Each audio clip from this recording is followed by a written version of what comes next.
حافظ آباد additional district and session جج حافظ آباد عمر بن اکبر کا جوڈیشل مجسٹریٹ عتیق الرحمان کے ہمراہ جیل کا دورہ۔ ایڈیشنل ڈسٹرکٹ اینڈ سیشن جج حافظ آباد عمر بن اکبر نے جوڈیشل مجسٹریٹ عتیق الرحمان کے ہمراہ ڈسٹرکٹ جیل حافظ آباد کا دورہ کیا۔ اس موقع پر سپرنٹنڈنٹ جیل محمد ابوبکر عبداللہ اور دیگر افسران ان کے ہمراہ موجود رہے۔ معزز جج صاحبان نے حافظ آباد جیل پر حالیہ تعینات ہونے والے سپرنٹنڈنٹ جیل محمد ابوبکر عبداللہ کہ جیل کے اسیرانوں انتظامیہ کی اصلاحات اور بہتری کے لیے کیے جانے والے اقدامات پر ان کی روشن خیالی کو سراہا۔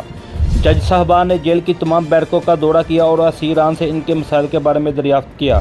اس کے ساتھ ساتھ معزز جج صاحبان نے جیل میں ٹیپٹا کے تعاون سے حالیہ قائم شدہ موٹر سائیکل مکینک ورکشاپ کے قیام پر سپرنٹنڈنٹ جیل محمد ابوبکر عبداللہ کو مبارکباد دی اور ساتھ ہی ساتھ جیل میں اسیران کے لیے سپورٹ کمپلیکس کے اجراء پر خوشی کا اظہار کیا۔